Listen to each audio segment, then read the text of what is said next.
What's up, guys? Welcome to another episode of Shoots with Coops, and today we're going to be talking about the ocean legend, the Nikonos V. Let's start the video. So guys, the Nikonos V, these are, very basic cameras. You can find them used on eBay. I got really lucky with this and I ended up paying about 120 Australian dollars. So that's probably roughly about 80, 90 American. I got really lucky. Some of these in mint condition, around to like 250, 300 bucks from Japan, and mine's pretty beat up, but but it is fully functioning. All the internals are nice and clean, so that was definitely a win. But I definitely got a bargain on this bad boy. The Nikonos was produced from 1982 up into early 2000s. They did come out with the next version of the Nikonos underwater cameras was the RS, and that was autofocus, and that was a big heavy DSLR type body. Still a film camera, but those are still a couple $1,000s secondhand. So if you're a film shooter and you want to get in the water to do some surf photography, which is one of my all-time favorite things, I highly recommend you guys look at one of the Nikonos 5s or possibly a 4. But we'll dive up a bit closer into this camera. I'll show you some of the features. It is pretty basic, but we'll have a quick run through of this bad boy and then I'll show you guys some photos. Alright guys, so first up, the lens on this bad boy. Alright, so it comes with a 35mm 2.5. Now this is one of the Nikon E series lenses. There's a few of those around on eBay. They were cheaper lenses than the AI version ones, mostly made out of plastic, but it's still pretty sharp. I've never actually shot this camera wide open at 2.5 because out in the surf, you're zone focusing with this camera. So most of the time, I do have the lens stopped down between f11 and f22. But to focus this camera, now it is a zone focus system, but the way they've done it is, so you've got these two pincers on either side there.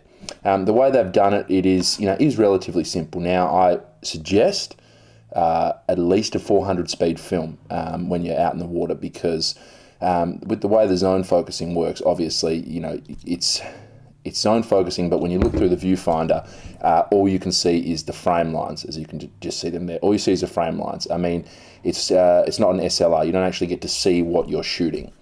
But when you're focusing, obviously the two pincers, the red ones either side there, tell you what's going to be in focus. So most of the time with a 400 speed, I'll be at f16, and I will shoot usually on this setting. So roughly between 1.2 meters to infinity is going to be in focus when I'm shooting. If I'm trying to take a portrait of somebody up close, obviously I'll dial it back to the lower setting, 0.8 to 2 meters here, if I'm up and close getting a portrait of someone in the surf.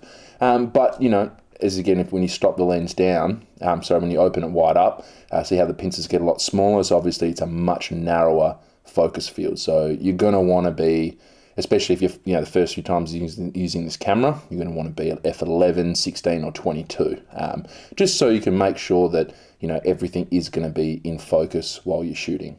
Now this camera does have a built-in light meter. It's really difficult to see, but as you can see, see there, it's just really hard to show you on the camera. Right down there, guys, you can see those almost little circles you can see down there.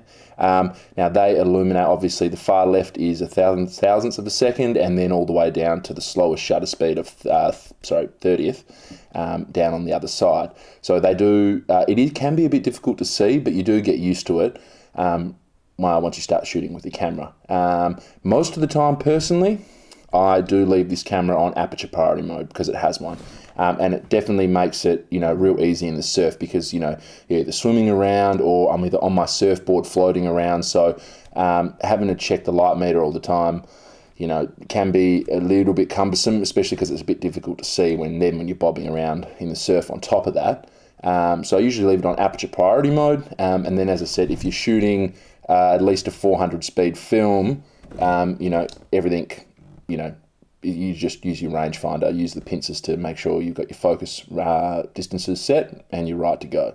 Now, the ISO range on this camera goes all the way down to 25. So you lift it up and turn just like most other old SLR cameras. So obviously you can't go past 1600. But to be perfectly honest, you guys are probably going to be shooting 400 speed film. And if you're going to push some black and white film, like I like to do, push HB5, you're generally not going to go past 1600 anyway. But then again, if you're shooting something like Delta 3200, all you're going to have to remember is, it's another stop to 32, so just adjust your shutter speed accordingly. So one thing where people tend to get a bit tricked up on this is when you rewind the film. All right, so to rewind the film on this, I know I had to look it up on the internet because I got stuck. So when you're finished, put the camera onto R. Now that red R is for rewind. Now you automatically think, okay, now I'm going to start turning. But the camera, you won't hear anything. You won't hear the film coming back in and you'll think, oh shit, something's wrong. So to rewind the film, what you actually have to do is pull that up. See how I've pulled it up? And then once you've pulled that, the rewind lever up and you've got it on R, then you can start rewinding your film and you'll feel it come back in. Just keep in note that when this is up, the camera is not sealed, not water sealed. So when you put a new roll of film in, and this can be difficult to get back in sometimes as well actually, you've just got to push until you find the sweet spot. There we go. And then it'll go back in, the camera's watertight again. So last of all, to crack this camera now, you don't have to worry about accidentally opening it. This orange button here is a lock, so to see I'm trying to turn the back door now, it won't open. You do need to push your finger in and turn, and then it'll pop open the back of the camera for you. Obviously when you load your film in there, you need to flick up this back panel here and the film goes in there.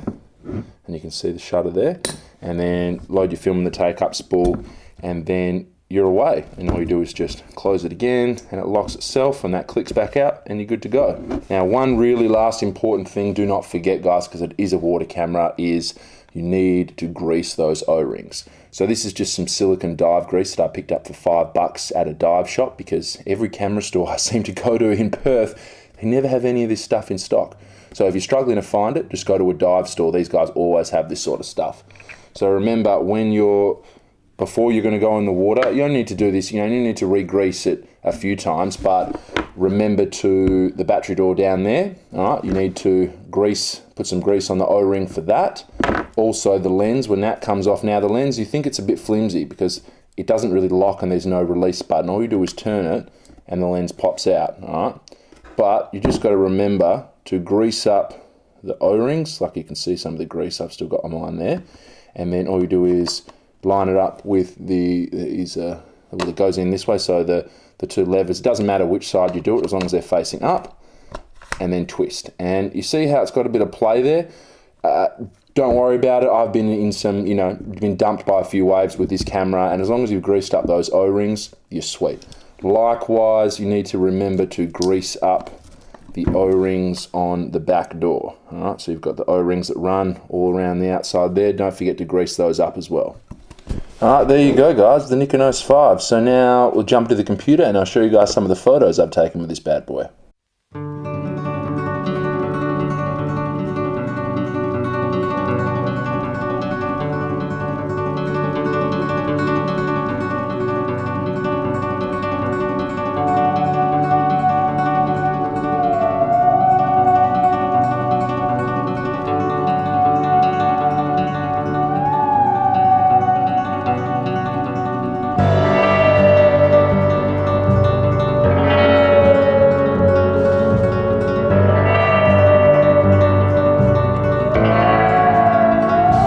There you go, guys, the Nikonos 5. I mean, it's very basic, but for what it is, it's an absolutely great camera for you to get out in the water and shoot some 35mm.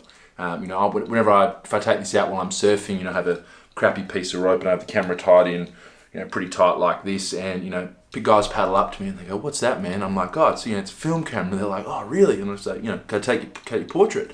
"Yeah, sure, man." And snap, and that's it's really cool for that. People always come up and ask you what it is, which is great because I'm working on a zine of surf portraits, just shooting this bad boy, and it's fantastic. People always want to come up to you and and ask you what it is. But again, if you can find one, guys, I highly recommend picking one up.